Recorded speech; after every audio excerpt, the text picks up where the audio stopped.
बिस्मिल्लाहिर्रहमानिर्रहीम। अस्सलामु अलैकुम वरहमतुल्लाहि वबरकातुहू। अल्लाह की रहमत हो आप पर और आपके अहले खाना पर, आमीन। वो ऐसी कौन सी निशानियां हैं? अक्सर लोगों का एक सवाल आता है कि क्या अल्लाह वाकई तहज्जुद से मौज़े करता है, और हम ये कैसे जान सकते हैं कि अल्लाह ताला तहज्जुद की मांगी दुआओं पर राज़ी है या नहीं।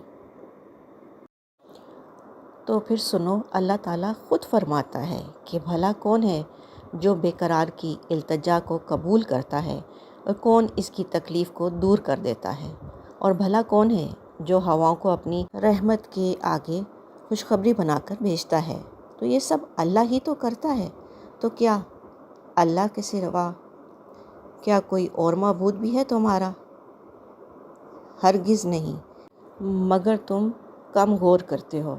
तो याद करो वो वक्त जब एक मुद्दत तक नबी करीम सल्लल्लाहु अलैहि वसल्लम पर वही का नज़ूल बंद रहा, तो लोगों ने ये कहना शुरू हो गए थे कि तुम्हारा मोहब्बत करने वाला अल्लाह तो तुम्हें भूल गया है।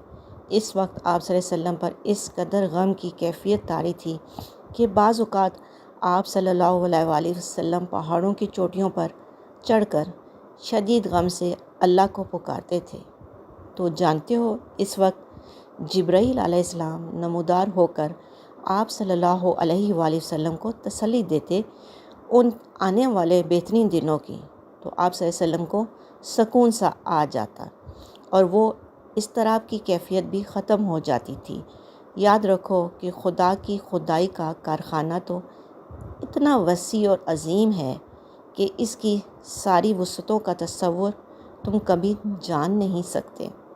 देखो, अगर आज तुम्हारी ज़िंदगी में कुछ ऐसा हो रहा है जो तुम्हें तकलीफ़ में डाले हुए है, तुम्हें बेचैन रखता है, और किसी मनपसंद चीज़ का ना मिलना, और तुम्हारे दिल शिद्दत से किसी मौज़े की तलाश में रहता है, तो अगर आज तुम्हारी ज़िंदगी में किसी वजह से हब्स ज़दा हो गई है, तो जान रखो बहुत जल्द अल्लाह वो बादे नसीम भी चलाएगा जो तुम्हारे दिल को हमेशा के लिए सुकून से भर देगी। और जानते हो, कबूलियत दुआ का एक तरीका ये भी है कि कभी कभी जो तुम अल्लाह से मांगते हो वो सिर्फ़ एक कतरा होता है, यानी एक छोटी सी चीज़ जिसे तुम मांगते हो, जबकि कुछ वक्त में अल्लाह ताला तुम्हारे नसीब में कोई ख़ास चीज़, कोई बड़ी हाजित तुम्हारा मुक़द्दर करने वाला होता है, मगर तुम समझ नहीं पाते।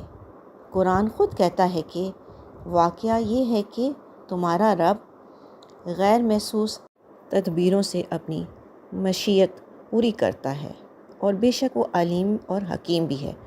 और अगर तुम ये चाहते हो कि अल्लाह ताला तुम्हारी तहज्जुद में मांगी दुआओं को कबूल कर ले, तो इससे पहले इन दो चीज़ों को ज़रूर जान लो। याद रखो, अल्लाह ने तुम्हारे बारे में जो मशीयत फरमाई है वो दरअसल ये है कि तुम्हें इंतखाब और इख्तियार की आज़ादी बख्शी जाए, और अपनी पसंद के मुताबिक राहों पर चलते रहने की कुदरत दी जाए, ताकि जो दो रास्ते तुम्हारे सामने गैर और शर के हैं, इनमें जिन राह को भी अपने लिए पसंद करो इस पर चल सको, ताकि हर एक जो कुछ भी पाए अपनी कोशिश के नतीजे में ही पाए।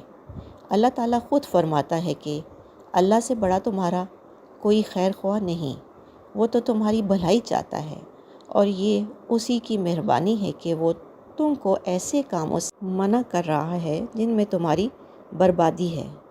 जानते हो, जो मोहब्बतें अल्लाह की हदूद को तोड़ कर की जाएं, वो एक दिन तुम्हें भी तोड़ कर रख देती हैं, क्योंकि मोहब्बत वफ़ा और जफ़ा का वो खेल है जिसमें शैतान तुम्हें एक हसीन और ख़ूबसूरत सफ़र का झांसा देकर तुम्हें अल्लाह से जफ़ा की तारीख़ रस्तों पर धकेल देता है, मगर वो अर्ज़ो समा का मालिक फिर भी अपनी मोहब्बत से भरा खूबसूरत बादल तुम पर बरसाने का मुंतज़िर रहता है। कुरान कहता है, बेशक अगर तेरा रब चाहता तो तमाम इंसानों को एक गिरोह बना सकता था, और बेराह रवैयों से सिर्फ़ वो लोग बचेंगे जिन पर तेरे रब की रहमत होगी। और अगर तुम ڈھونڈ رہے ہو وہ نشانیاں جو تمہیں معجزات تک لے جائیں، تو جان لو کہ جب تم اپنی امیدوں کے ٹوٹنے سے کمزور پڑنے کے بجائے اللہ کی محبت سے جڑ کر مضبوط اور مطمئن رہتے ہو کہ اللہ ہی کافی ہے، تو وہ رحمان تمہاری زندگی میں حیران کن معجزوں کی وہ راہ ہموار کرتا ہے جو تمہیں بہترین اور خوبصورت منزلوں تک پہنچاتی ہے۔ اور جانتے ہو، جب اللہ تمہاری تہجد میں مانگی ہوئی دعاؤں سے راضی ہونے لگتا ہے تو یہ خاص نشانی بھی ظاہر کرتا ہے کہ جب تم اپنے مقاصد اور اپنے حدود میں تجاوز نہیں کرتے اور تمہارا یقین اور توکل ہمہ وقت اللہ کی ذات سے وابستہ رہتا ہے، تو جان رکھو اللہ تمہاری محبتیں ضائع نہیں کرے گا، کیونکہ اللہ کی رحمت کے مستحق ہو جاتے ہیں وہ لوگ جو خود خیر کو لبیک کہنے والے ہوتے ہیں۔ جان رکھو تمہارے یقین کی جڑیں جتنی گہری ہوں گی، تمہارے رب کی عطائیں اتنی ہی ثمردار ہوں گی۔ مطمئن ہو جاؤ تو تمہارے سجدے، وہ تمہارے آنسو ان قریب تمہاری متلاشی نگاہوں کو وہ نظارے کروائیں گی جن کی تم تمنا رکھتے ہو۔ بہت جلد وہ مہربان اپنی رحمت کے تمام اسباب بنا کر اپنی عطاؤں کے خزانے تمہارے قدموں میں ڈھیر کر دے گا، جو تمہاری زندگی کو خوبصورت رنگوں سے بھر دیں گی انشاءاللہ۔ دعا: اللہ آپ کے گلشن حیات کو اپنی نعمتوں کی خوشبو سے ہمیشہ معطر اور مالا مال رکھے۔ خوشبو کے لازوال خزانے کے ساتھ اللہ آپ کی حفاظت کرے اور تمام حاجات پوری کرے۔ آمین۔ اپنا اور اپنوں کا خیال رکھیں، خوش رہیں، خوشیاں بانٹیں۔ اللہ نگہبان۔